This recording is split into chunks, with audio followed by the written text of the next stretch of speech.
Good day again mga kaamag, kabuteros, my dear followers. So update lang po dito sa mga strawberry po natin at ng tanim din na ating kasamahan na strawberry.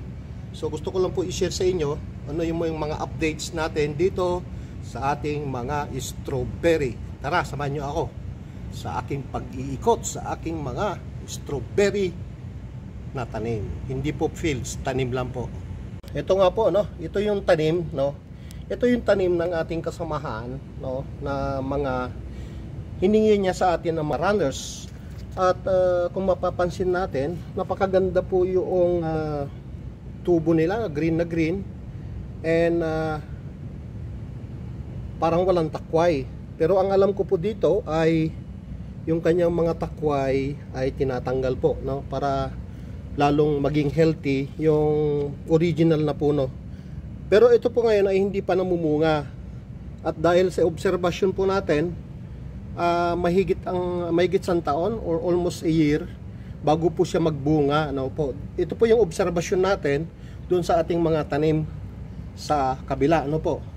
Yung mga original po natin na dalawang puno na cuttings or runners na from Bureau Plant Industry ay nagbunga na po, Pero itong mga runners na inilipat ay hindi pa po, Ito po ay nagrarun na ng 6 months pero hindi pa rin po siya nagbubunga. So siguro mag-mature muna bago siya magbunga. So ito po yung update ng strawberry ng ating kasamahan. Pero maganda po yung ginawa niya, yung protocols niya, kasi po nilagyan niya ng yung bunot, yung pinutol-putol na balat ng nyog. So at saka meron po itong mga ginawa na inilagay sa taniman. Unang-una, ang naglagay po siya ng pinaglumaan na taniman, plus naglagay din po siya ng mga compost, and vermicast. So napakaganda, yung ginawa niya. So may halo po itong mga bunot ng nyog. So maganda itong ginawa niya. So susundan po natin at atin naman pong i-apply doon sa ating tanim doon. So i-update ko po sa kayo naman sa aking mga tanim. So ito po ito naman po yung ating mga tanim na unang-una nating nailipat noon pa, nagbunga nga po itong isa rito, yung original po na puno natin. Ito po yon. Ito po, nagbunga po ito. Kanya nga lang hindi po nasundan yung bunga ulit.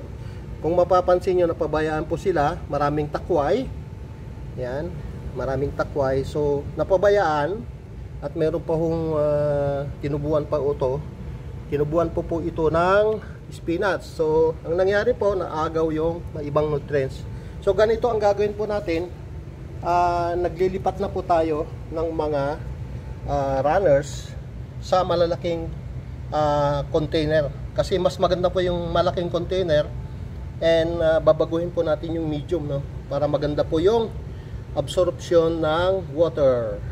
Ito po, yung amendments natin dito sa taniman ng strawberry ay meron na pong IPA, carbonized rice hull, saka mga composted materials po. So obserbahan po natin ito. Although naka-recover na sila, ito po ay mga runners na galing po dito. Yung mga runners po na ito, kailangan mailipat na rin po para tumubo ng maayos. Kasi kung hindi nadiligan, ay nalalanta po. So ganun po ang obserbasyon natin dito sa ating mga strawberry. So naglilipat po tayo doon sa mga malalaking taniman para mas maganda po yung tubo na gaya ng ginawa ng ating kasamahan. So yung soil amendments natin, meron ng IPA at saka carbonized rice hull. Ito nga po, marami pa po tayo dito na mga strawberry. Lang natatakpan po ng kamatis, So napabayaan din, maraming takway.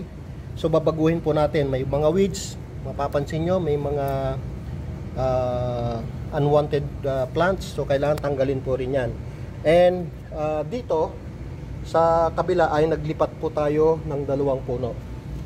So dito po naglipat po tayo ng 2 puno, dito sa malaking taniman, So may soil amendments na tayo dito. Kung mapapansin nyo, may tumutubong palay. So binago natin at nilakihan natin yung taniman para yung nutrients ay mas marami at saka yung absorption po ng water, yung soil absorption ng water ay mas maganda, yung pagre-retain po ng tubig. Kasi po yung mga maliliit, madaling pong matuyo at wala pong mga ipa yon. Hindi natin walang soil amendments po yon. So binago natin at ito mapapansin nyo may ipa. Lahat po ng taniman natin ay meron ng ipa. Dahil nga po yung ipa ay nag-hold ng moisture or water. So ayan po yung update natin sa ating strawberry. So abangan po ninyo yung mga updates natin muli kung meron nang nagbunga doon sa ating kasamahan, ng mga tanim ng ating kasamahan. So yung mga tanim niya po na yon ay galing po sa atin, sa ating mga runners. So hanggang dito na lamang po. Masalamat sa pagsubaybay sa aking mga video. Ang sabi ni Kuya G, tanim lang ng tanim para may aabangang aanihin. Babu.